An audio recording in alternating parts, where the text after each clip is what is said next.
TK Wrestling. We are here with a little run up to Elimination Chamber happening this weekend. We just finished Monday Night Raw 2 nights ago, and Matt and I both agreed that Raw's been kind of thumbs down for the most part lately, and this been week was so no exception, Matt. lackluster. So Yeah. lackluster, dude. I mean, look, without Roman Reigns on there, what are we building to right now? We're building to a match that we're 99% sure isn't going to matter between Punk and Finn right now at the Chamber, and then bloody Bronson Reed gets hurt this week. It's like, and even the build up to the actual Chamber matches just feels kind of. Well, I mean, I would hope that there'd be like a little more build, but I mean, I'm not. I mean, I guess I got to ask you, Casey, how curious are you? What's in the box?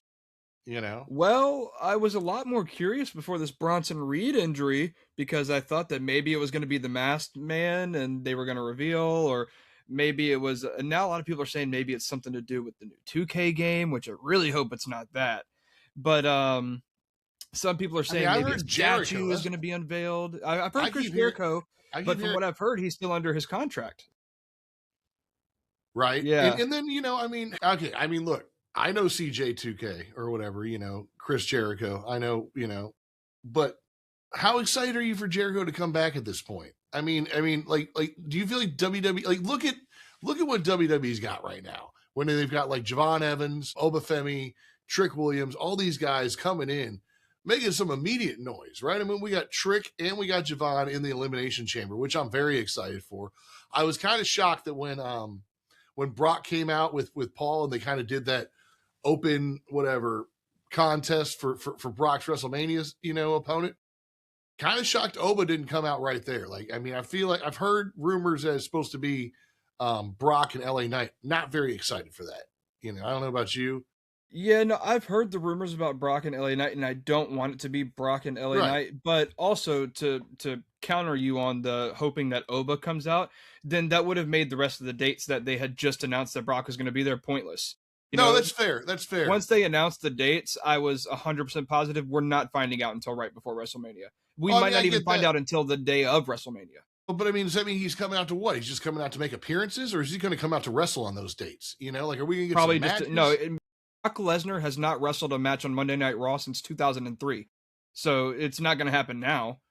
Well, I just don't get. What are they announcing those dates? Like, I mean, if you're a fan, are you that excited just to come see Brock Lesnar and Paul Heyman cut a 5-minute promo? I mean, okay. Some are. He's just that much of an attraction, that's what he always has been. He's just always been an attraction. Like I said, he hasn't wrestled on Monday Night Raw in going on a decade or 2.5 decades, So it's not surprising that he won't be wrestling at those events, but yeah, he'll be there, and he's gonna maybe he just destroys somebody every time. Maybe somebody steps up and that's what I'm wondering. Like, destroys somebody. We're not going to get an actual match.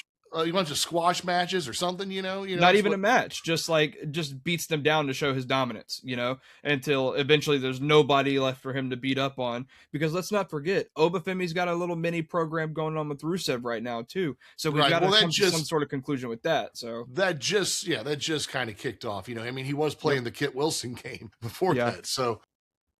No, but look, like I said, right now WWE feels like they've got this great crop of young stars. I mean, how excited are you for Chris Jericho? It's like, how excited am I for Brock Lesnar when Brock Lesnar, for me, isn't going to wrestle until WrestleMania. And then it's going to be, a 10-minute match, like 6 F5s, and that's it. Welcome to Brock Lesnar, baby. Welcome to Brock Lesnar.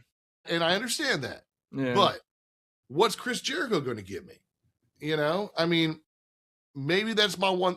So I'm hoping it's not Chris Jericho in the box. I'm hoping that Brock Lesnar and LA Knight aren't going to go at it. Because, man, like I said, I want LA Knight to do this Punisher thing. Just keep going on this Punisher shtick where, in some ways, I'd love it if he was the Masked Man. He's not the Masked Man, obviously. He's not built to be the Masked Man. And I think he's been out there when the Masked Man's been out. But still, I'd love for LA Knight and the Masked Man to be working together. Something. But I just don't know where we're going right now. And why can Brock show up and Roman can't? Like, where the hell's Roman at? Why aren't we getting any Roman? Why did we already pick this WrestleMania match if we're not going to, talk about it, do anything with it at all? I guess Roman comes back after Elimination Chamber and starts causing a little havoc, but I don't know, man. I feel like right now, like, yeah, injuries have definitely sidelined a lot of the Vision storyline when each member of the Vision who's supposed to be the man has gotten hurt sequentially, from The Seth entire to, OG Vision. The yeah, entire from OG Seth to Vision. Bronson, yeah. So maybe that's put a big, stoppage in what they're doing. But at the same time, look, I think Logan Paul is a great heel. I mean, I think Logan Paul could, give some great matches, and like, I don't know, man. I get that Bronson Reed was probably supposed to win that Elimination Chamber match on Monday, He or was. He was. you know, but God, dude, and I guess what? But we're not going to get El Grande versus El Grande in Elimination Chamber. I would have had El Grande Americano win over Jay. I mean, when Jay won, I don't know. Like, I'm just wondering. Like, it feels like they're just turning their heels right now. They're not sure where to go.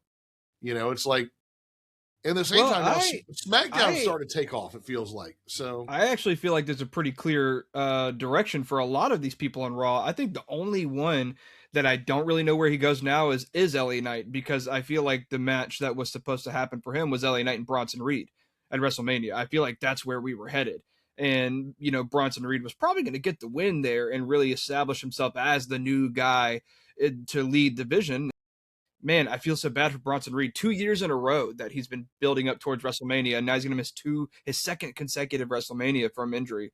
So you gotta really feel for the guy, because he just reaches right up there to the main event scene, and then an injury derails him. And it didn't even look like, I mean, God, it didn't even look that bad. Like, something so simple, man. Where they're saying like the injury happened, it wasn't like I kept watching, waiting for it to be like when he like carried both guys and suplexed them both or something, or whatever, body dropped them, slammed them. But no, it was just a simple get off the pin move. Tore the bicep clean off, man. God, it just goes to show you, man, as you can be as careful as possible in this business, and it doesn't matter, and it can just change like that.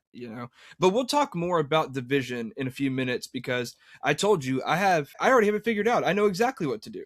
Well, but you know where things are going maybe for WrestleMania, but right now, I mean, you got to admit that they're spinning their heels to get to WrestleMania. It feels like. No, I really don't think so. I have the perfect booking for the Vision to WrestleMania and after. Actually, I think.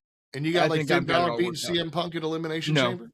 No. Spoiler alert for our predictions. No way. No, absolutely not. If I'm giving you a really early spoiler, I think the Judgment Day tries to help even when Finn doesn't want it. They accidentally cost him the match, and that's going to be the final nail in the coffin of what is Finn and Dom. The Dom Finn match. Finally, I think finally. So. After how many years now? Yeah, like, I mean, we talk about long form story. Yeah, I mean, we've been waiting for the Judgment Day to implode, at least for sure for the last year. I mean, Liv got hurt and came back, right? Yeah, I mean, and we thought they were going to explode that whole time. So, well, we'll have a lot to talk about with the Judgment Day on our Elimination Chamber predictions. Nothing too crazy on Monday Night Raw with the Judgment Day. I mean, obviously Raquel qualifying, and we had a little bit of backstage tension between Finn and Dom, and then obviously Liv Morgan deciding that she's going to take on Stephanie Bacquer at WrestleMania. Obviously, we kind of knew that was going to happen. Well, we knew it, but I hated that it came last night or Monday night, because why are we not? I mean, at that point, since we've saved it for so long, it's like, part of me sees Raquel winning maybe Elimination Chamber. Like, she's got this chance, and God, it'd be really interesting if she'd won an Elimination Chamber and she took Stephanie before Liv made her decision. That would have been like, and then right. Liv's like stuck. She's like, I got to go against Jade, Yeah. So, I mean, I wish they just waited. It's weird that they put Raquel in the Elimination Chamber the same night that, that Liv, who could have made her decision weeks ago, last week, anytime. And did she even really make a decision, or did she just beat down Stephanie? Like, I mean. No, I think that's the decision. And then you hold up the belt after. I think that's the decision. I mean, like I said, I still haven't gotten I don't know if we got it I don't know if you have to verbally commit to it and be like. Well, they said that the whole intention of the segment was her to pick her. Right. She was challenging. So then, even though she didn't say it with words, they gave us the preemptive, like, hey, this segment is all revolved around Liv picking who she wants, and her physical attack was that choice, with or without words. At least that's how I interpreted it. But we'll talk more about the Judgment Day and Elimination Chamber because we have our Elimination Chamber predictions that we're going to record directly after we talk about this little Raw pod and just things going on in the business right now. Let's do a little talking about Monday Night Raw. Like we said, it's been a few days, so we won't dive too much into it. But it looks like Gunther and Dragon Lee are at some point going to come to a head in a match. I hope that this isn't the WrestleMania match for Gunther because I mean, I don't no disrespect towards Dragon Lee. You and I have both sung his praises on the show, but it just feels like what's the motive because you retired as tag partner? I guess, but there's no world that Dragon Lee beats Gunther at WrestleMania. And so it's like, I mean, I guess I see the motive, but I don't see the point. And with a lot of the rumors being that we're getting Gunther and Chris Jericho at WrestleMania, maybe Chris Jericho is the guy in the box. But from what I'm hearing through a lot of reputable sources and, journalists online, is that Chris Jericho's AEW contract was pushed back because of injury. So his contract with AEW is apparently still live and he's still on the roster page. And AEW is apparently really good about taking off members of the roster whenever that contract is no longer applicable. So I just don't see Gunther and Chris Jericho right now unless it's all a ruse and everybody's wrong and somehow the entirety of the internet has been tricked on Chris Jericho's contract and nobody from AEW has said anything. I don't know, but it looks like Gunther and Dragon Lee are still involved with each other. Maybe they just have like a blow off match on Monday Night Raw and it'll be a good match, but Gunther will win and maybe that will lead to his WrestleMania opponent. But as of right now, what the hell do we do with Gunther at WrestleMania? We had this question 3 weeks ago. We've had this question since he retired AJ. What do we do with Gunther at WrestleMania? And I really hope it's not Brock Lesnar. I really hope the Brock Lesnar thing is Oba because you've already written it. You had the interaction between the two at the Rumble. Give me Oba and Brock. I don't want Gunther and Brock at WrestleMania. Like, I'm sorry, Gunther's great. But could you imagine a Gunther and Brock match at WrestleMania? Oh my God, it'd be the slowest paced match to ever exist in the history of wrestling.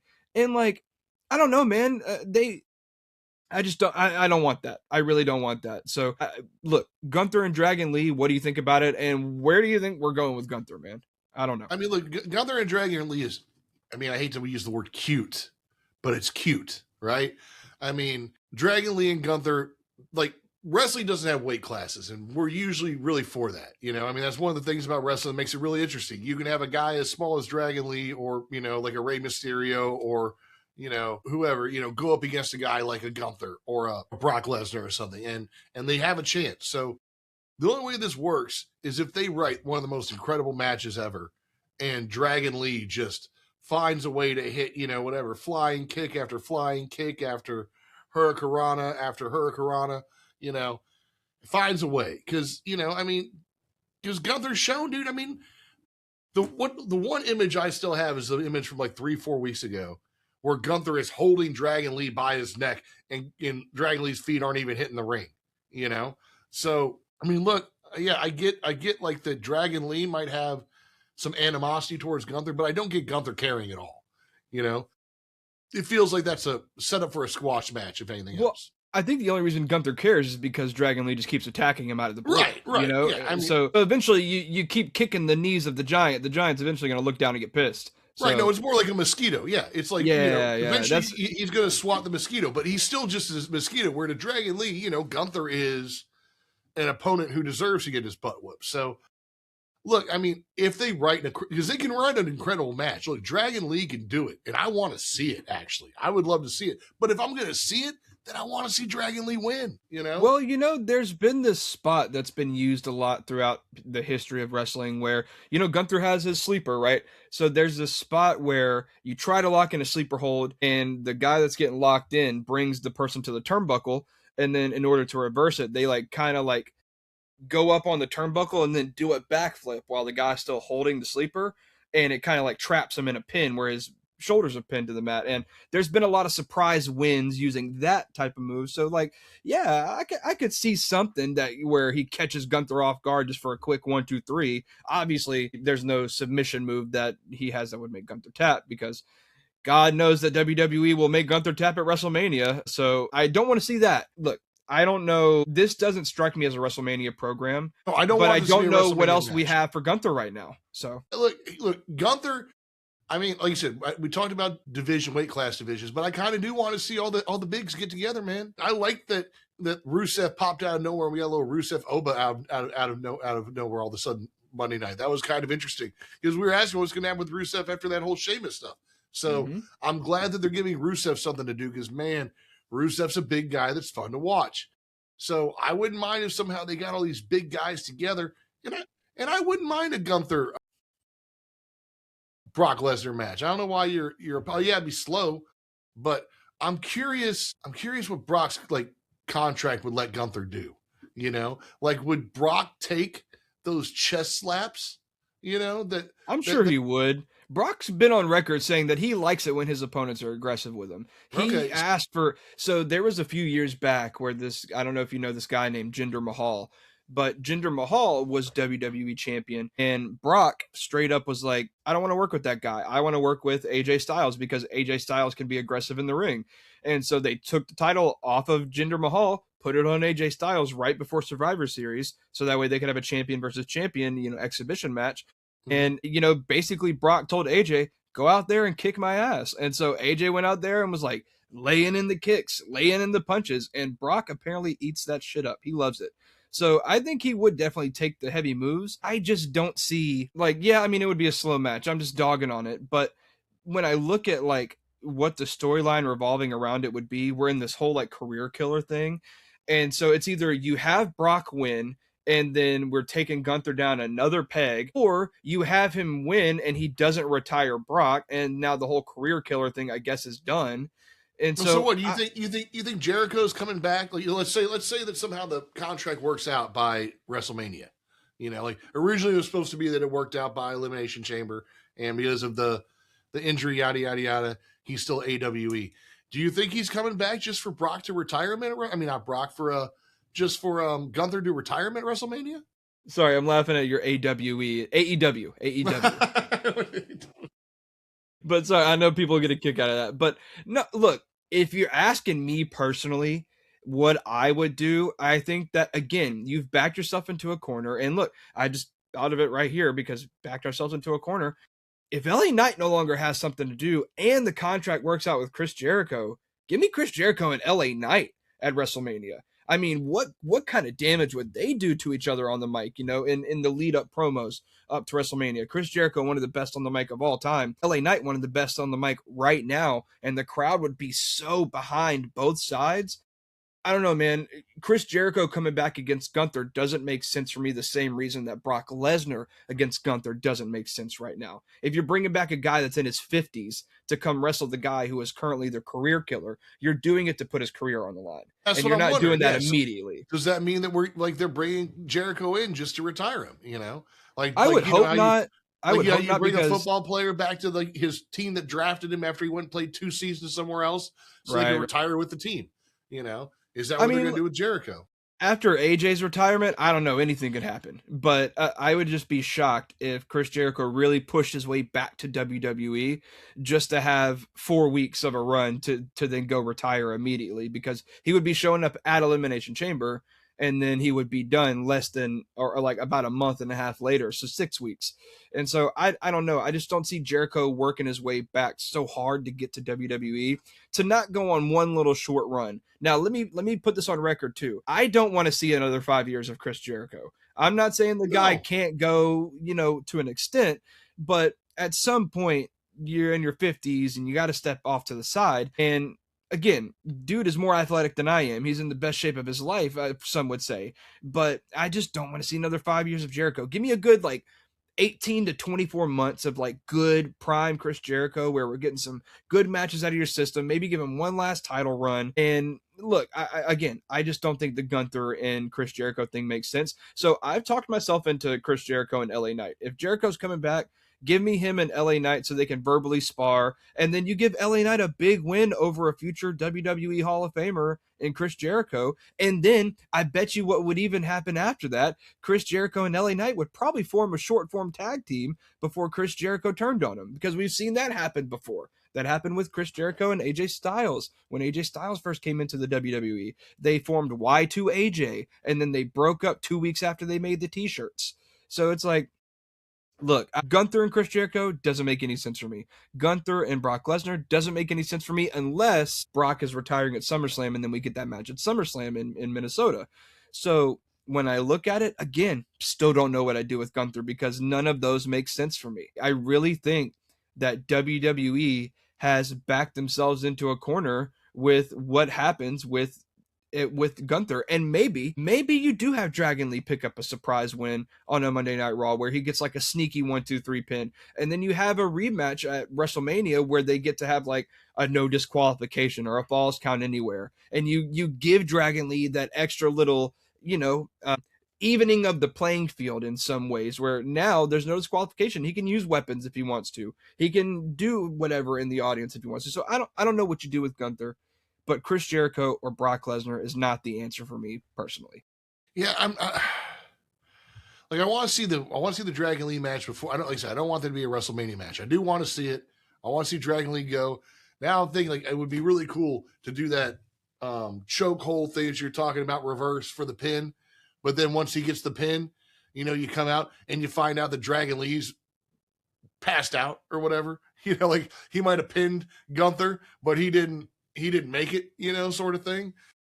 So I don't know. I don't know what you do with Gunther right now. Like you said, Gunther's the eliminator. He's the retirer. He's the like I kind of want to see like him to take on like three small guys. Like take on like the entire whatever Lucha Libre team, Take on what's Ray's faction, the LDO or whatever. Yeah, something like that where it's like a 3-on-1 match.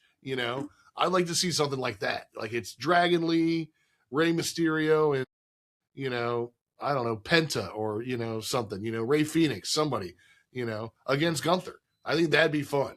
Because I think Gunther would take it. I think that's how it would happen. Gunther would just sit there and be like, whatever, Dragon Lee, I would beat you and Ray and whatever, and two of your little luchador friends or whatever. We'll have a luchador party, and it'd be great if Gunther showed up in a mask, right?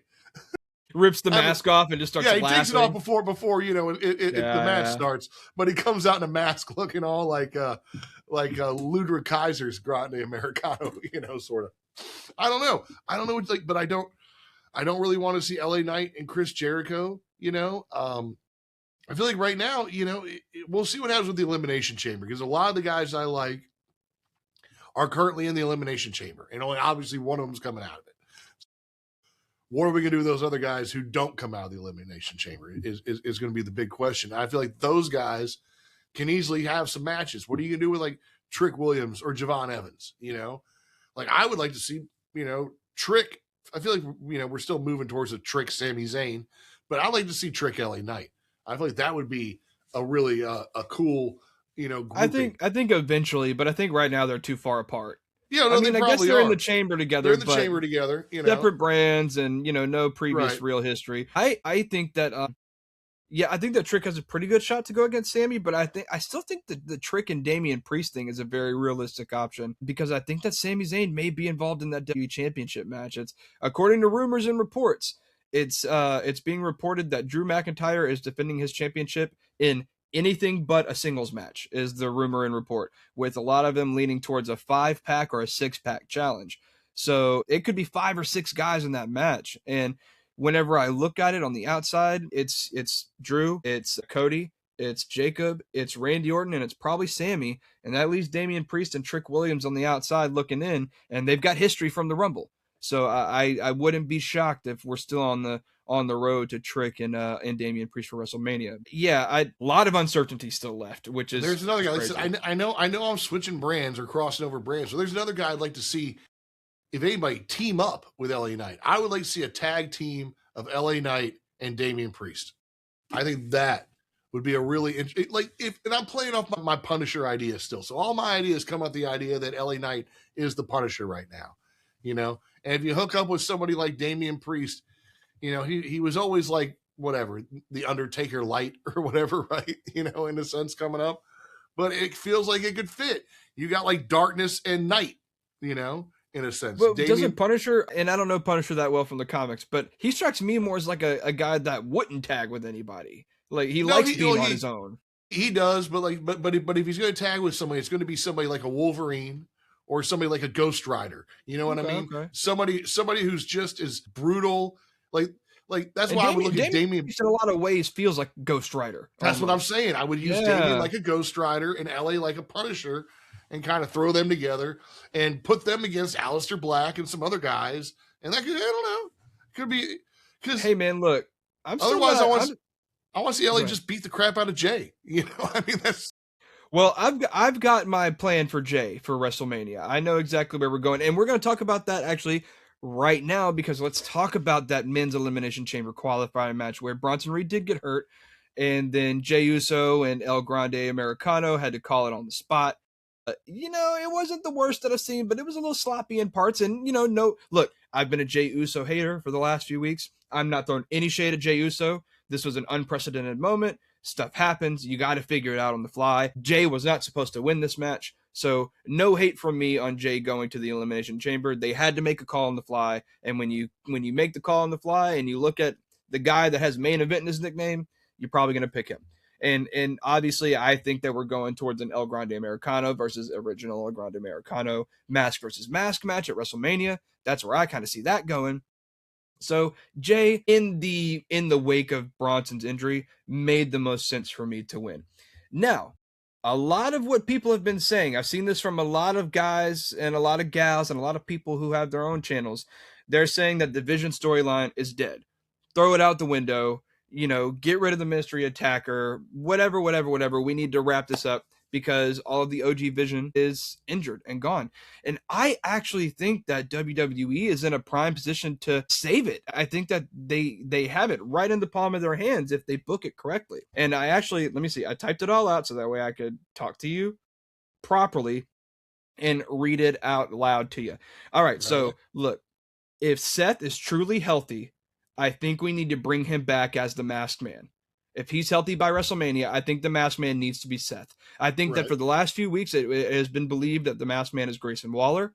I think that no longer needs to be the case. I think we need to switch it up now. Things happen. Again, we make calls on the fly. WWE, if you're listening and you're not doing this, do it. I think it makes the most sense, and I think that it would make for an amazing WrestleMania moment. Since Seth has no revenge or motive of revenge against Theory or Paul because they're not part of the Vision that turned on him. You know, they got added to the group after the fact. So Seth has no beef with Theory and Logan when you really think about it.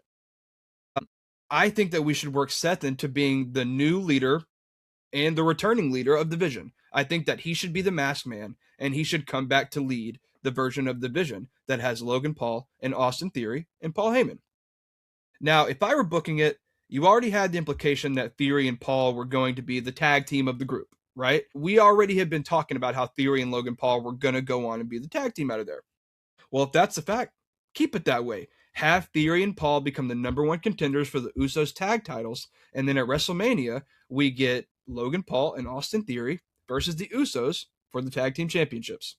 In the match, when the ref is down, Jey ends up hitting the spear. He goes up for the splash, but it's been a long, grueling match, and obviously the ref is not there, so he goes to make the count. Obviously no ref. He goes to roll off of whoever he's pinning, let's say Austin Theory, and boom, he eats a stomp from the Masked Man. Again, ref is out, so no disqualification.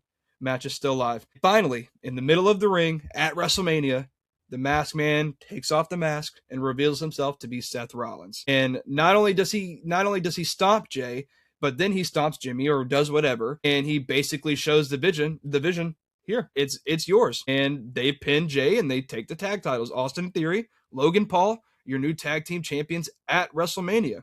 I would abandon the Austin Theory being the spy of the group theory. We had that going for a while where Austin Theory was going to be a spy for Seth. Right. Don't have that anymore. I think that would have made sense if Bronson and Braun were still around. With them being out, it's pointless now. You don't have to have the Austin Theory motive of being the spy for Seth. So I would play it as Austin Theory was telling the truth the whole time. He wanted to be a member of the Vision because he wanted to elevate himself to the next level. He only was using Seth's moves to get more eyes on him. And then whenever all the eyes were on him, he revealed it to be himself. And of course, he just used a stomp because Seth wasn't around anymore. And so then I think that you have this connective tissue of the fact that Theory and Rollins have history. They've been in a group together already before when Seth was the Monday Night Messiah. Just have Seth reinvent himself as the Monday Night Messiah again. And look, it would be pretty easy for Theory to fall back under what Seth had him under in terms of like the Monday Night Messiah. He says, look, Theory, I know you weren't doing this for me, but you used my move. You thought about me. And look what happened. I came back and I gifted you a tag team championship. You are a champion. You did what you sought to do. You elevated yourself. You're now a champion again. And then it would be even easier for Paul to buy back in because Paul never turned on Seth. He was just kind of threatened and had to do what he had to do to survive because of Braun Breaker. And then with Logan Paul now having gold on his shoulder, he's a tag team champion. He's a champion in the WWE again. And you've got Austin Theory and Paul Heyman, the two guys that Logan Paul respects right now, whispering in his ear, look, man, Seth's the real deal. Seth showed me he made us champions. And then boom, all of a sudden you've got Logan Paul buying in. And now, post WrestleMania, you've got a brand new vision of Seth Rollins, Logan Paul, Austin Theory, and Paul Heyman. And you know what's crazy? Seth said he started this whole group so that way he could make sure the future of the WWE was set. He's still doing that. Logan Paul and Austin Theory are two of the future, you can argue, cornerstone pieces of the WWE going forward. So now, in Seth's eyes, they dropped the dead weight. Braun Breaker and Bronson Reed can't stay healthy. So why would I continue to elevate them if they can't stay on my level? If they can't be here in my absence to hold the weight of the company? Because now they're gone, and who's back at the top of the mountain? It's Seth freaking Rollins again.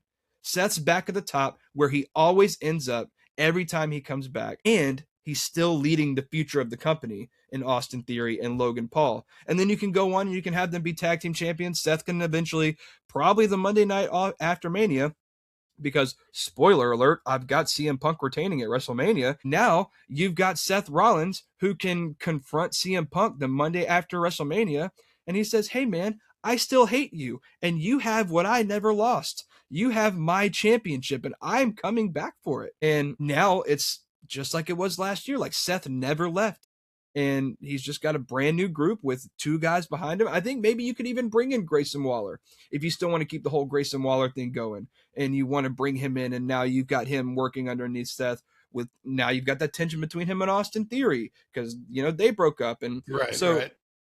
Yeah, I think that Seth should be the Masked Man. I think that Logan Paul and Austin Theory should be the next tag team champions and beat the Usos at WrestleMania. And then I think that's even more of a reason for Jay to kind of continue his little crash out that he had going on. Is like he finally defends the championship with his brother at WrestleMania again, and they lose at WrestleMania again. Because don't forget, the last time the Usos tagged at WrestleMania, they lost. They lost their tag team championships. So look, WWE, I think that it writes itself. Seth Rollins should be your masked man, and he should just come back and take over control of the division. And then whenever Bronson and Braun come back, they have even more of a reason for the crowd to be behind them. Like imagine when Braun Breaker comes back and confronts Seth Rollins after he's taken the division back and taken Paul Heyman and taken over the group that Braun Breaker put together while Seth was gone. So I don't know, man. That's how I would book it. And it kind of just came to me in the course of like 10 or 15 minutes. But I think that WWE is in a really easy situation here, and I think that's as easy as it is, really. Well, let's take your situation just slightly twist it. Yeah. So, same sort of situation. You've got the Vision going tag team championship in WrestleMania.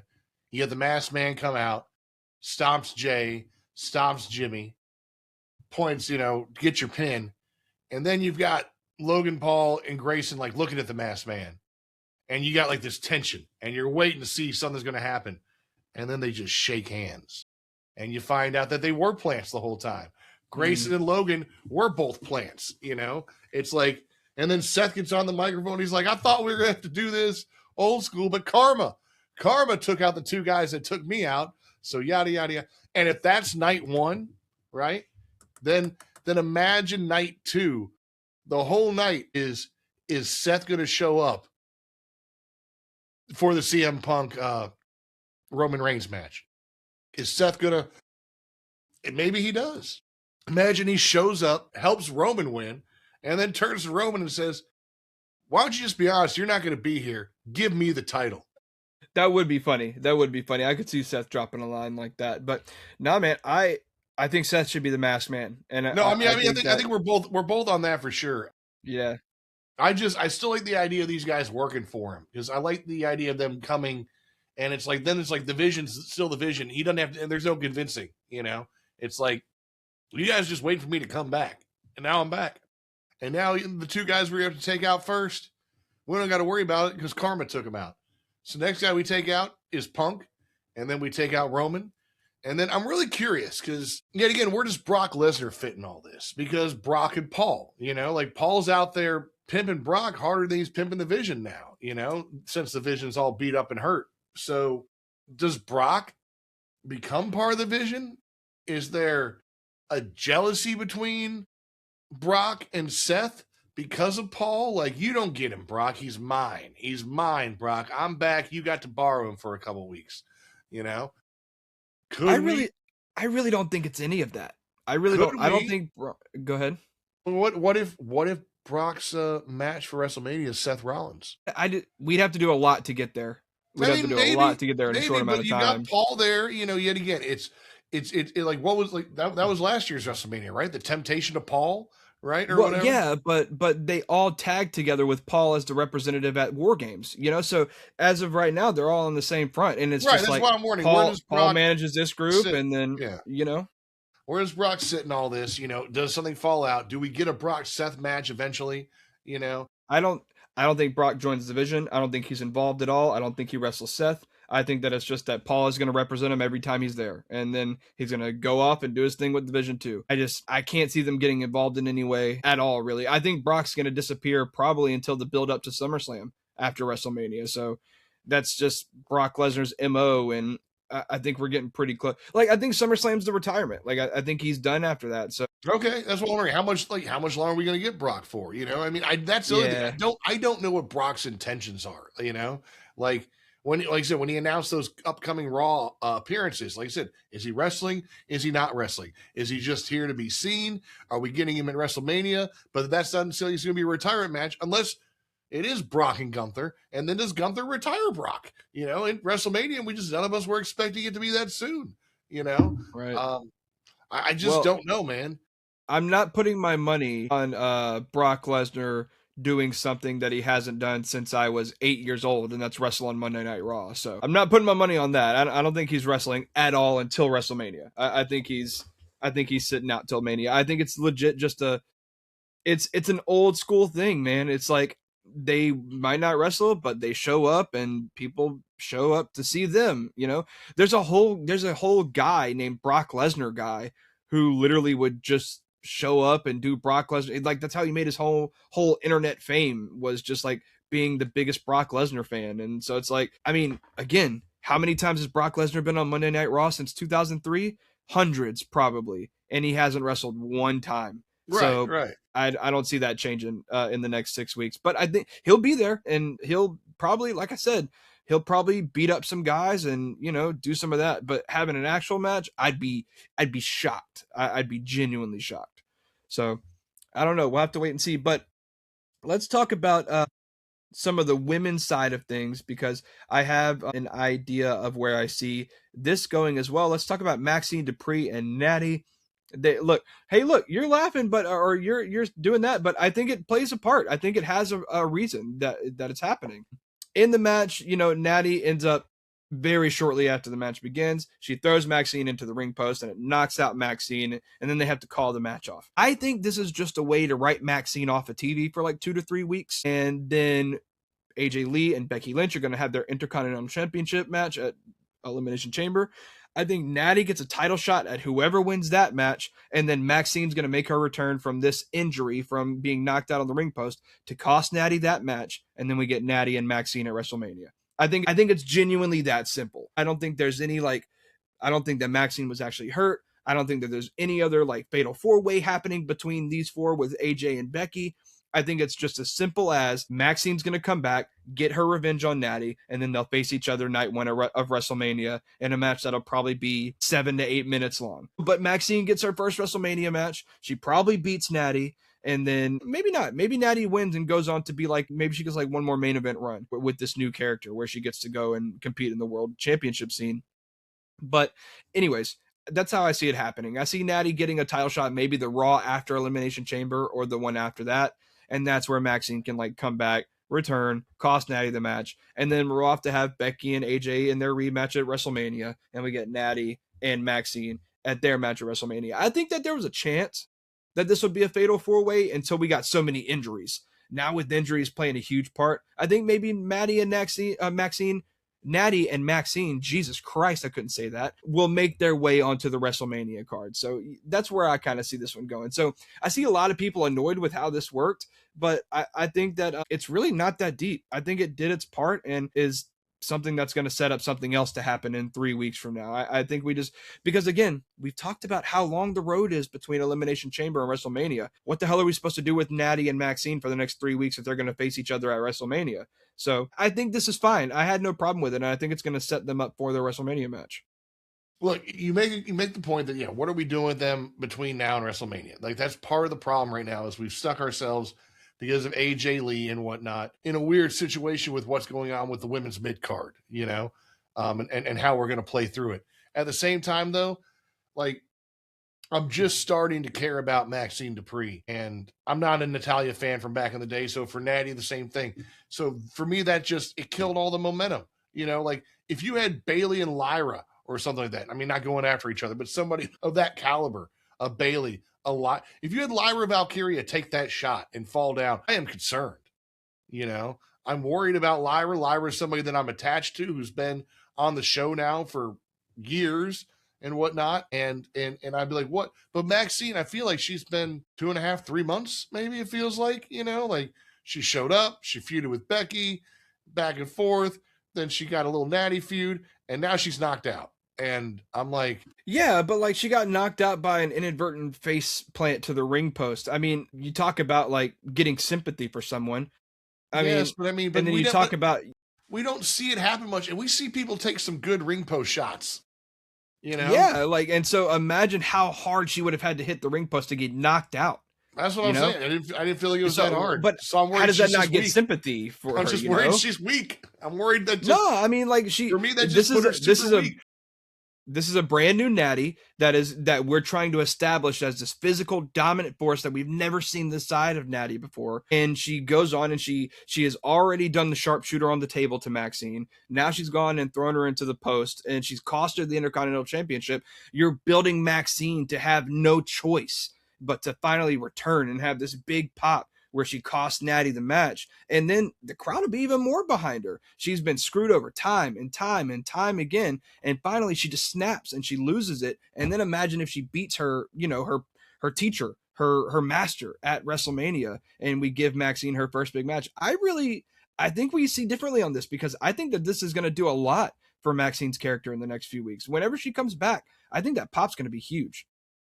I mean, look, I didn't think the ring post shot was that egregious. Like, if you're going to do it, then Natty got to kick harder. Maxine got to hit harder. It felt very like it was so not a shot that I was worried it wasn't a work. I was like, oh, shoot, man, maybe they, and especially going in, because like I said, I watched this episode of Raw late. So knowing already that Bronson Reed had gotten hurt, I was like, God, did Maxine get hurt too? And they just didn't tell us? Because Bronson overshadowed it. Because I thought, like I said, it didn't look. It was a bad sell. Maybe it was just a bad sell, in my opinion, on the ring post shot. I don't know, but like I said, but for me, it's like I said, it's like when Gunther taps out, it kills that Gunther mystique, And when you're building up this Maxine Dupree, and I'm buying the build because you're not building up Natty. Natty's just here to build up Maxine. That's the whole reason she's here, right? I mean. Kind of. You think Natty's here for the long haul, or you think she's here just to get Maxine over? I mean, Natty's been with the company for 20 plus Right, years. I right. think she's No, I definitely know in the that. long haul. I But mean, you know, no, that's what I mean. But I mean, like, you think she's here for like a title run sort of thing, or do you think I she's here? literally just said I think she I could know. have another main event run. Yeah. So yes, I think she's here All for the right, long fine, haul. fine. I hate it all, man. I don't. I feel like Natty's here to get Maxine over. I just didn't buy. It was I just think like I they're said, both here to get each other over. I I was think it's legit truly working in concerned for a tandem. second that like it was real because I'm like that didn't look that bad. So if Maxine's down the ground, maybe she took it wrong and she's really knocked out. Well, You here's the know? thing, Matt. Here's the thing. They don't book for us. They book for the people that believe that shit. And so But I want to believe it. I want to for the believe it, Tim. people, well, for the people who think that Maxine was like legitimately knocked out and legitimately maybe got hurt, and then she makes her heroic return in a few weeks to cost Natty the match. That's building her up. That's All doing right, exactly what we want we'll them to see. do. In my I think opinion. In my I opinion. think if they're going to do something like that, they still need a little more time to establish for me Maxine a little more. You know, like I said, I felt like it was a little early. I felt like I don't feel like Maxine's strong yet. So you just made her really weak. And I was just getting to the idea that she might be strong. So I feel like they pulled it off a little early. Well, I have to push back a little bit again on this one because, like, what else do you have to get her to do? She beat the best women's wrestler in the world 3 times, took the title off of her, and now she's facing another future Hall of Famer at WrestleMania. Maybe I don't know what other kind of push you want for her. We need her maybe to wrestle somebody else. Because let's be honest here, who has she wrestled? I don't know. Natty's the best wrestler on the roster. But she hasn't wrestled anybody but Natty and Becky, it feels like. She wrestled anybody else? And Ivy Nile. Did she wrestle Ivy? Yeah, she defended her title against Ivy Nile. Ivy. But Ivy doesn't count because Ivy never That's one of your wins. favorites. You can't say she doesn't count. I know, but she never wins. Hey, that's not Maxine's fault. You know who has won a lot? Maxine. Maxine has won a lot since she got to this new level. Look, we'll see. We'll see what kind of pop she gets. That needs to be one of those things we need to write down. What kind of pop is Maxine going to get in 3 weeks or whatever? We'll talk about it in a few weeks. We don't have to spend a whole ton of time on this, but give me like 30 minutes of Javon Evans versus Kofi Kingston, man. Inject it into my veins. I need that. I need a 7-match series between those two ASAP, expeditiously. Well, you know, I mean, I hate that like he's already got a tag team, you know, because man, I'd love to see Kofi and Javon team up, you know. Well, you know, I don't call me crazy, but with Xavier Woods being on the shelf, you know, what if New Day what if, I don't say that Javon ever jumps over or whatever, but what if they do try to like sweet talk him into the group and then eventually it leads to Javon Evans facing all the members of the New Day or something? I don't know. I don't know. Again, Gunther is a guy. I don't know what's happening with Javon Evans. You know, they're both in the same level for me. No, Javon Evans definitely because they haven't put him with anybody. They've kind of like had him testing the waters with a bunch of different guys as opponents. I'm curious how Kofi really feels about him too, because you hear a lot of reports where people tell Kofi, "Oh, Javon Evans reminds me of you," you know, right. And he's like, "Whoa, wait a second here, I'm still me." He did have a little promo. He had a little promo where he talked about it, where he was like, you know, Javon Evans is nowhere near Kofi Kingston or whatever. And Xavier Woods said something about it too. And yeah, look, they are very reminiscent of each other. You know, there are a lot of comparisons between especially young Kofi and Javon. But look, Javon's having the best match on Monday Night Raw every week that he's on TV, man. And we don't have anything planned for this guy for WrestleMania. I see a lot of people. What to do with him, dude. They don't know what to do with him. You know, because he's not a heel. If he was a heel, I think they'd have some more ideas. Like, yeah. Otherwise, I feel like they should be in the same ball with Trick Williams right now. But since Trick plays the heel, they can do a little. Even though he's one of the most over heels I've ever seen with those lemon pepper steppers. But I mean, like, what do you do with what do you do with the kid? God, he's only 21. He's you know what? You know what? Javon and Gunther both have nothing going on. Let's just do Javon and Gunther at Mania, bro. Let's just see it. So that would, for me, that's almost like Dragon Lee and Gunther, except, you know, obviously Javon's a little taller, you know, but it'd be a whole bunch of jumping around, kicking, doing your cutters and whatnot, you know. Imagine if Gunther had a cutter. That would be crazy. But I do have to say, match style, yeah, I agree. Like, it would be very similar to match style. But I think that, like, obviously the stock that they have in Javon Evans is skyrocketing compared to what they had for Dragon Lee. So, I mean, look, I think that, yes, the match style would be fun. But in terms of, like, if we're going to have, like, a short build that's not really going to be anything, whatever. Screw it. Just give me Gunther and Javon Evans. Just let them go out there and have a blast, man. And it would be so much fun. But yeah, two guys I don't know what we're doing with, but this match was fun. And I want to see Kofi and Javon go at it all the time. I think that'd be fun to watch on TV every week. So we won't talk about the CM Punk promo because whatever, it's just a promo. What was that? I mean, like, what? That was just like, remember, I'm wrestling in Elimination Chamber. Was that? Hey guys, remember I'm the champion and I'm defending at the Chamber. But hey, also remember next week that Roman's going to be here, and that's when it really matters. Not Chamber this weekend. That doesn't matter. Roman coming back next week. That's what matters. And that's the vibe I got. It makes me wonder, right? I mean, because technically he's the face of Raw right now, right? Yeah, it shows you why I'm a bigger Seth Rollins fan. Hey, I know you are your Seth Rollins, but yeah, I'm just not wasn't a huge fan of this promo. It just it felt pointless in a lot of ways. It was pointless. No, there was nothing to it. No, look, except you had Punk there, so let him talk. And I guess originally it felt like he was going to come out, maybe give some AJ Styles tribute, but he's like, no, not really. Talk about me, Yeah. All right, well, let's talk about the Elimination Chamber qualifier for the women. Of course, Raquel Rodriguez picking up the win in that match. A lot of people surprised it wasn't Io Sky, but I've already told you where I think that Io and Rhea are going for WrestleMania. So wasn't shocked that I had Raquel actually picked to win this match. So look, I'm not shocked at all that Raquel won this match. I think she's going to have a great showing in the Chamber. And I think it made the most sense for where I see everybody else going. Unless you really wanted to have Io in that chamber with Rhea to tease some sort of tension. But I'm kind of getting the vibe that maybe we're not going to see Rhea and Io break up for like quite a while. I think they might be together for a good bit. I'm not getting the vibe that the breakup is on the horizon. I think they may face the Bella Twins at WrestleMania and win and just continue to hold those tag titles for a minute. Maybe they do drop them to the Bellas and then just amicably part ways and decide they go solo. I mean, you shake your head no, but Bella's have never been. I told you who they're losing them to. I told you they're losing them to. True, they do have that title defense coming up soon. They do. But then I'm wondering, what do you do with Io and Rhea if they drop them already? Do you just do a rematch for the tag titles at Mania?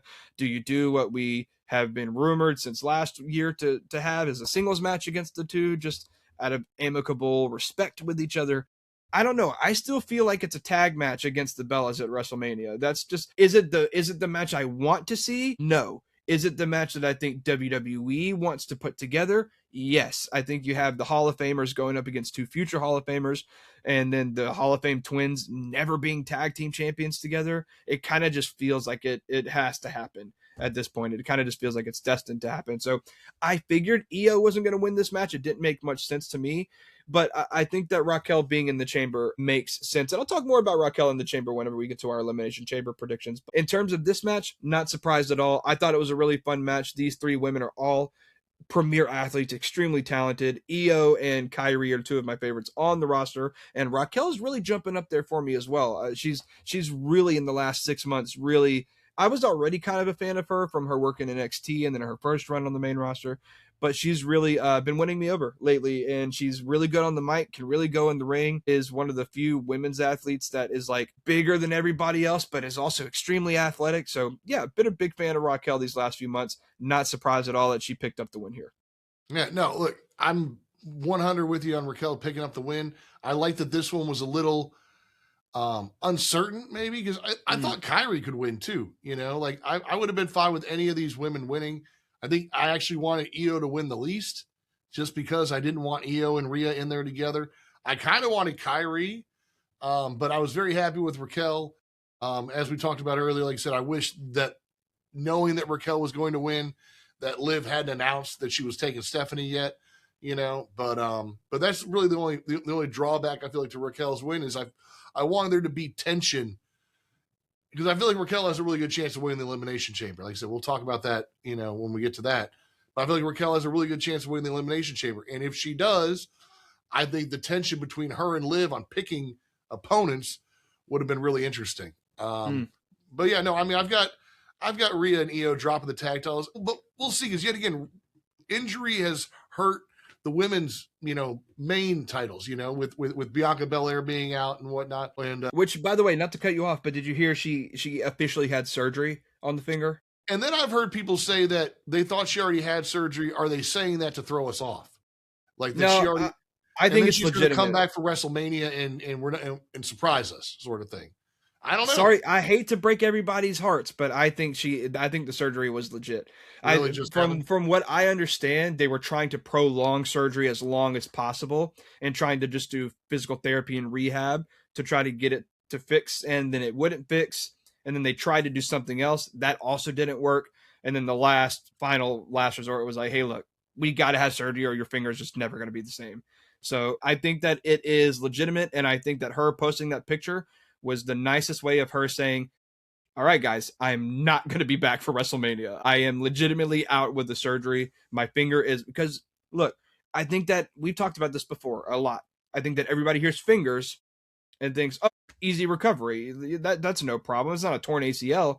But like, if she can't grip anything, dude, she can't wrestle. And I don't know if you've seen the pictures of her finger. It's nasty. It's not good. And I couldn't even like the finger that's injured is 3 times the size of all the other fingers on her hand.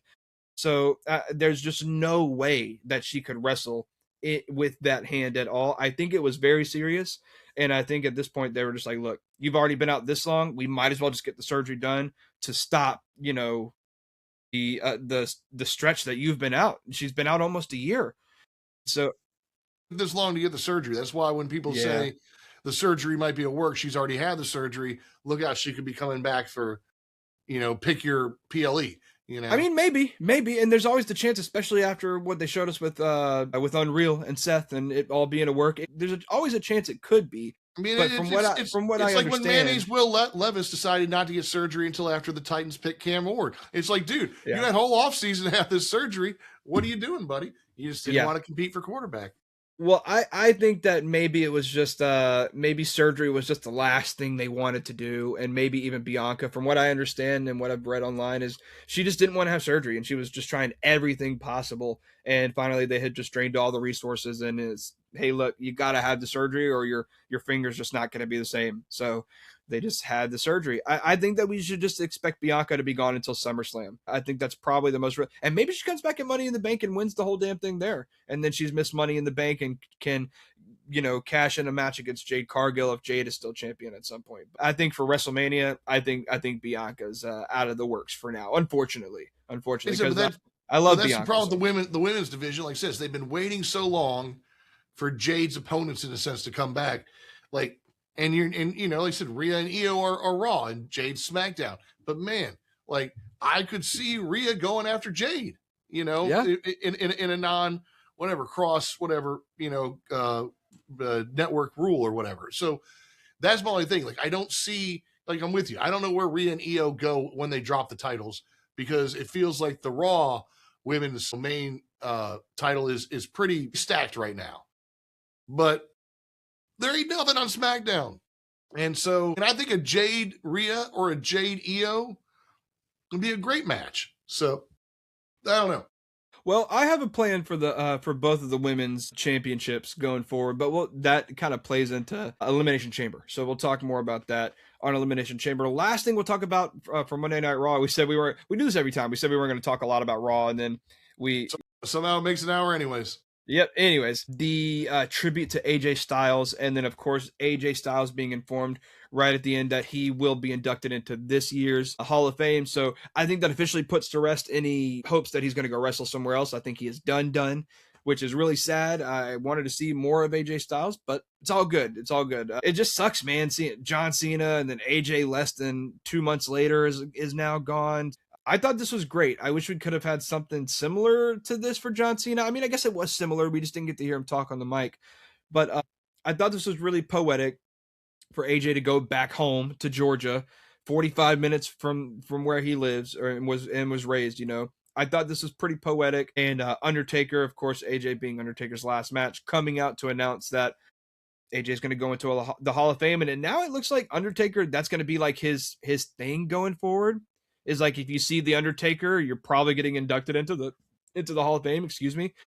Who's the guy that does it for the NFL? Do you happen to know his name? but there's a guy for the NFL that his sole job is to tell you that you're being inducted into the No, Hall of Fame. I didn't know there was one guy. No, I figured. Yeah, Yeah. everybody gets informed by the same guy. I think it was a little different this year, like for Drew or whatever, and maybe that guy that was telling everybody retired or something like that. But he's somebody important to the Hall of Fame. Forgive my ignorance on that. I'm not too privy on all that, but yeah. So it looks like Undertaker's going to be that guy that's going to kind of inform everybody that they're being inducted into the Hall of Fame. So I thought that was also pretty cool. Hated that Undertaker came out to a Kid Rock song. Turned that shit off my on my TV, but I digress. AJ Styles going to the Hall of Fame, I think, is the absolute right choice. So as of right now, AJ Styles and Stephanie McMahon, the two inductees into the Hall of Fame, that's pretty elite company, I think, if you ask me.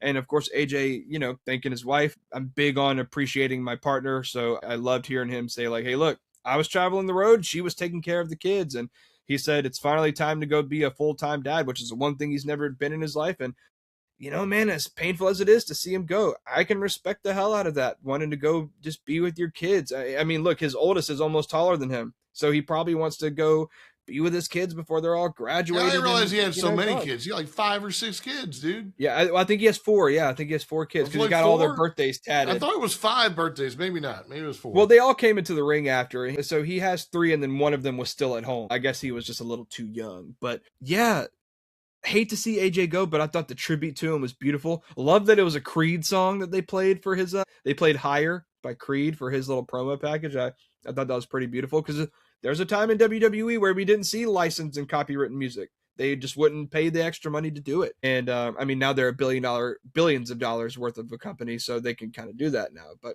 I thought the AJ thing was beautiful. Thought it was fun, and there's plenty of guys on the roster I would have liked to see him go up against before he's done. But he is officially done, and I can't wait to see his Hall of Fame, speech. Anxious to see who inducts him because it could be a long list of guys. But yeah, what did you think about the AJ tribute and him being inducted into the Hall of Fame?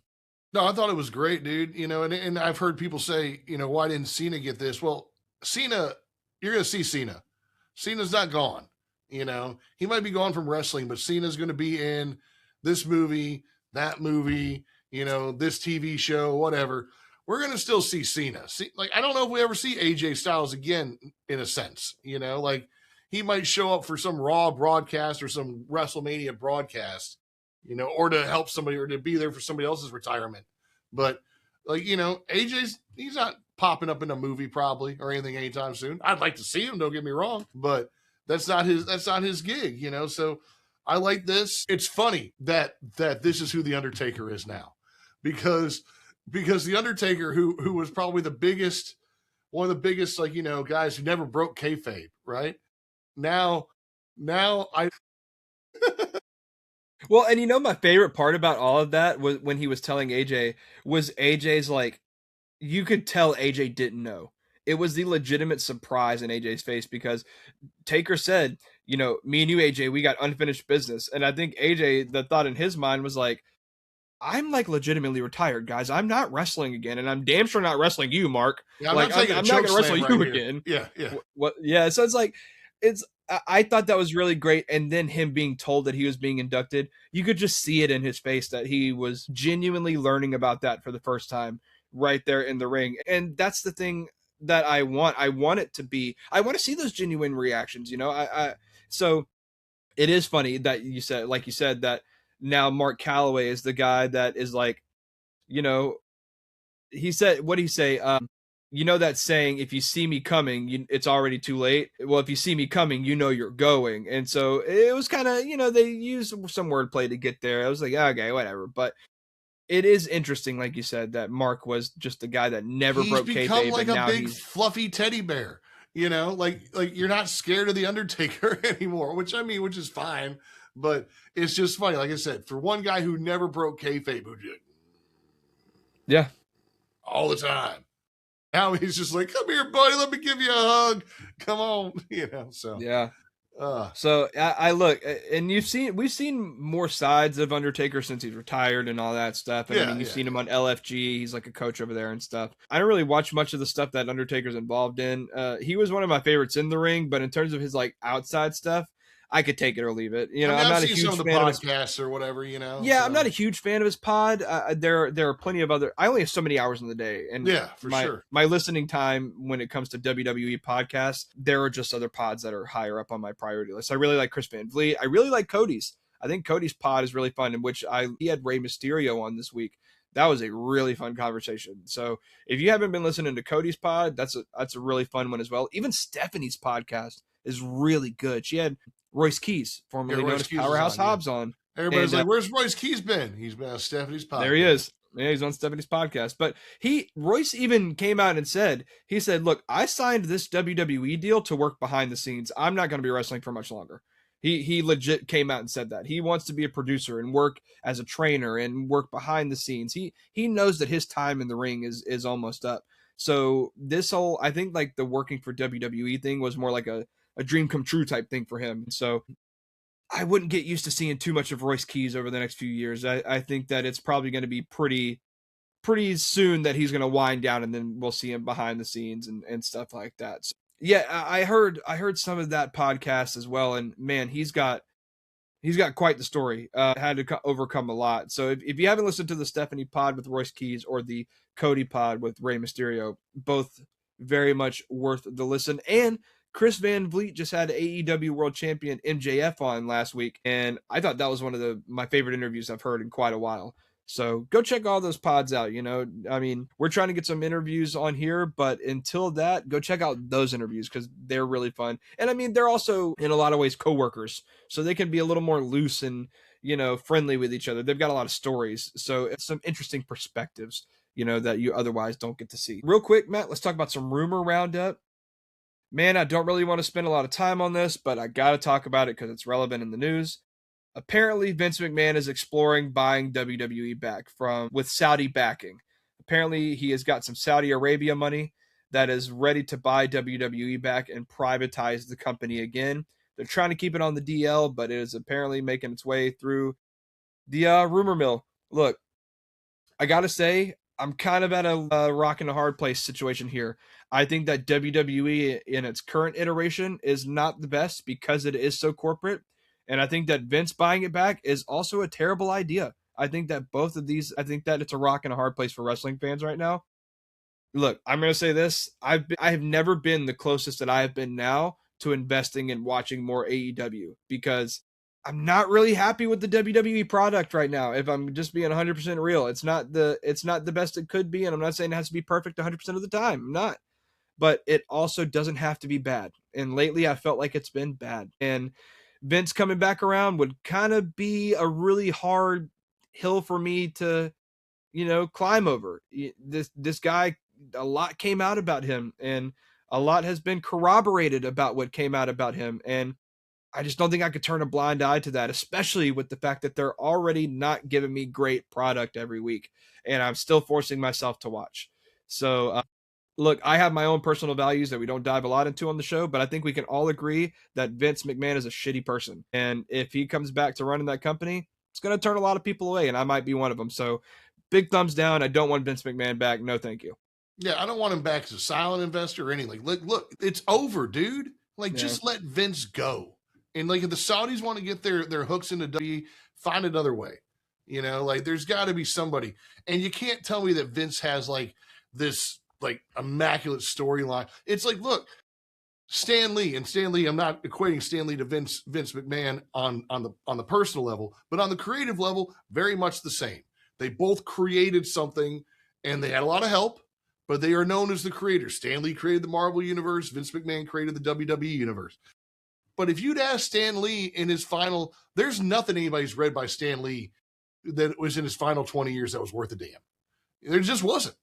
The dude did it. You don't have to do it when you're 70. If you're still doing it when you're 70, you're either or you don't know how to retire,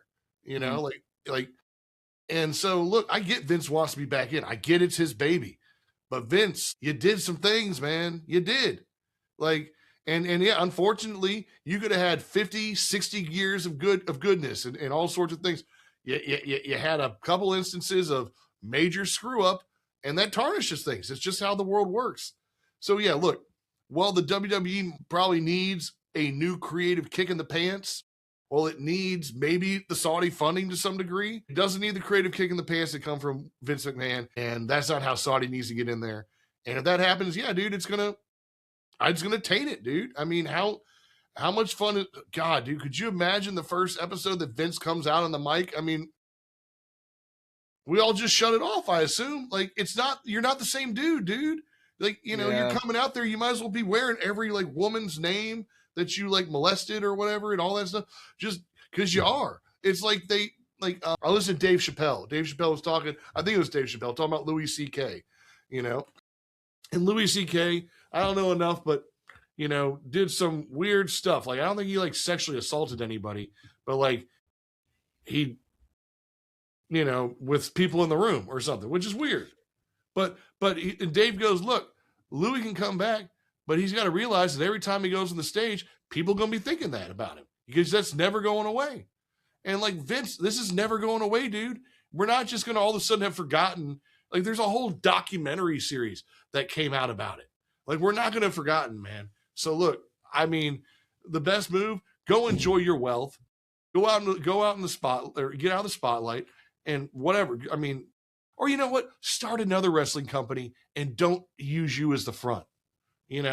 Start some New York-based wrestling thing and have other people and throw your money behind it. But you can't be the face, You just can't. And that's the thing. His son is already rumored to be the very first TV general manager figure for AEW. So it's like, I know you probably don't want to work with the Khans because the Khans have more money than Vince McMahon does. But I don't know, man. I just don't. You can't come back to the WWE. No, dude, you can't. It's not the same that you left it as, and you're not the same that you left it as because now we know about you. And it's over, dude. Like, how old is Vince? Like, seriously, how old is Vince McMahon? He's got to be late 70s. Late 70s. He's got to be over 70. Let's see. He's probably 77. 80. He's 80 years old. Oh yeah, because he just had his huge 80th. It was like an exclusive invitation only event last year, for his 80th birthday. I remember. Yeah. I'm sorry, dude. Just ride off to the sunset, man. Like, you had your time, you had your place, you created something great, you tarnished it, you tarnished your reputation, and there's no way you're going to fix your reputation. The only reason you come back is if you can fix your reputation. You can't fix this. Yeah. Unless you can somehow prove that all of these women that are alleging these things and all of the text messages that came out are, unwarranted and fake, which you can't because they aren't. There's no way that you can come back and be loved or respected. And the people that would accept you and would respect you when you came back would very quickly be outed to a lot of people as people that we don't want to support anymore. Well, no, but I bet you anybody who wants him coming back is probably somebody who's like 60 plus and worked with him for 40 years. So right. All those guys probably need to go anyways. Like, let's be honest here. There's probably some of those dudes who've been, in the business, like, I mean, that's what happens with all great things. That's why, like one of my favorite Todd McFarlane conversations, Todd McFarlane, the guy who created Venom and Spawn and all these other characters. One of my favorite Todd McFarlane conversations is he goes, go look at the S&P 500 from 30 years ago. He goes, go see what companies were on the top. He goes, none of them are the same companies that are in the top now. He goes, and because at some point, everybody thought they were still doing the right thing and they didn't want to change. They didn't want to grow. They didn't want to get rid of people they had to get rid of. And eventually they died and some other company came up and took it. Like, who goes to Sears anymore? Sears used to be the biggest store ever. Do they even have Sears anymore? I don't know. Is there still one in the mall? I have no idea. No. That's been gone for like 6 or 7 years. So Sears is probably done. Like, I mean, was there still a Dillard's? I don't know. There is a Dillard's. Like Dillard's yet again, another one of those. It used to be woo, and now it's like, because they never thought they were doing anything wrong. It's like Blockbuster, right? Blockbuster could have bought Netflix. Remember that whole? I mean, that's one of the most famous what ifs, right? Blockbuster thought they were doing everything right. They were in good shape, and now where's Blockbuster at? So the WWE is one of these weird creative things, it's like I said, it's like where Marvel Comics is right now, right? Right now, this is the worst time in Marvel Comics probably in the last 3 decades that I've read. Just horrible creative storylines, no new ideas, and it's because the creatives, the powers that be don't want to get out. They don't want to give up the power, and WWE might be in those doldrums had Vince this never happened. Like Yeah, if because the Vince, 2010s were pretty rough for yeah, WWE fandom. It that's was what I'm pretty saying. rough. Look how good they've been, and look, Triple H got like 5 good years, maybe, but that's all you get when it comes to being like creative. There's not even bands that people love. The Rolling Stones. No Rolling Stones fan can name to me a Rolling Stones song they like that came out in the last 20 years. Every Right. Rolling Stones fan they likes the songs from that 5 to 7 year period when they were on top of the world. You know, I mean, same with the Beatles, quote unquote, the greatest band ever. The Beatles were together for like 7, 8 years, and that was it. I mean, they put out a bunch of music in those 7, 8 years, but then after that, nothing. You know, so that's just sometimes you get 5, 6, 8 years, and then you've just got to admit Yeah, my well, time's and it's done. so funny. It's so funny, not funny, but ironic how even artists like you just mentioned, their legacies are just like, man, they're one of the greatest of all time. Like let's change it up a little bit, but like music artists like Tupac and Biggie and Selena, they're talked about like they were on top of the game for 10 to 15 years. They were dead in their mid 20s. They Seems like were Kurt they were Cobain. We always Yep. ask, what would Kurt Cobain be doing right now? And I don't know. I mean, the guy who was with him, Dave Grohl, Foo Fighters went on for a couple years after Nirvana, but I don't know if there's been a Foo Fighters album in the last decade anybody's bought. Like, you'll still go Well, see the it's Foo so Fighters funny. play, but It's so funny you actually bring up the Foo Fighters because last year when Bad Bunny got announced as the halftime performance act for the Super Bowl, I legitimately saw someone that said we should book a band that people across multiple generations can relate to, and they have released good songs in the last 10 years. We should book the Foo Fighters. And I was like, what the hell have the Foo Fighters done in the last decade? I mean, I'm dude, if it not was going the to last argue. decade, then it was just barely at the end of the decade. Like, I mean, they probably like that Pretender song or something like, or the Best of Early You. That's 20s. like that. That's early. Like, probably that might be 2014. It's Like I not. said, I played it in high school and I graduated before that. It's late 2000s, early 20s at best. That's what I'm saying. Like the last decade, no, you don't have me there. Now, leading up to that, yeah, Foo Fighters had some hits. I won't deny to you that the Foo Fighters had some good music. And we're going off on this weird tangent now from Vince McMahon to the Foo Fighters. But all that to say, you got to know when it's time to step back. And Vince, you've already done it. There's no need to come back. and, There's and no Vince need to and come Vince back. and Vince, you sealed and delivered that you ain't coming back when you with your escapades. So just go away, Vince. Just go away. You shouldn't want people saying your name anymore because Yeah. nobody says it in a good way. Yeah, but you don't want anybody saying your name because what pops up when they Google you, Vince? Exactly. Yeah, yeah. Let's talk about that. Yeah, for different reasons that we don't want Dwayne around anymore. We also don't want Vince around anymore. We don't want you guys. Dwayne, I don't care if you stay in the background as a board member. Vince, stay home. Live out your days, buddy. You're a billionaire, dude. Sit by your pool all day. What do you have left to do? Just like be lucky you're not in prison and just sit by your pool and enjoy time with your grandkids. That's Yeah, really what you should be doing, Vince. pretty much. Yeah. Yeah. Yeah. Or just give me some of your money because I'm broke, Vince. Yeah, I mean, yeah, I'll still I'll talk go. shit about you, but I'll take some of your money. I'll go buy WWE and then I'll tell you how it was. Yeah. Yeah. I'll put you Vince, we'll put you on a conference call and we'll mute ourselves and just let you rant for an hour and we'll go do the exact opposite of what you said to do. We'll do that. All right. Well, for our very long, weekend review for Monday Night Raw and everything going up to Elimination Chamber, this has been TK Wrestling. We're going to cover Elimination Chamber very briefly coming up soon. We'll have those predictions out very soon. And now that we have all the chamber matches basically figured out, we know what's going on. Mm-hmm. We can finally talk about and predict all the Elimination Chamber matches. So until next time, this has been TK Wrestling with again a very long episode, but it's been a few weeks. So until our Elimination Chamber predictions, make sure you like it, make sure you subscribe, make sure you share it with your friends, go check out all the socials. And until next time, we are out of here.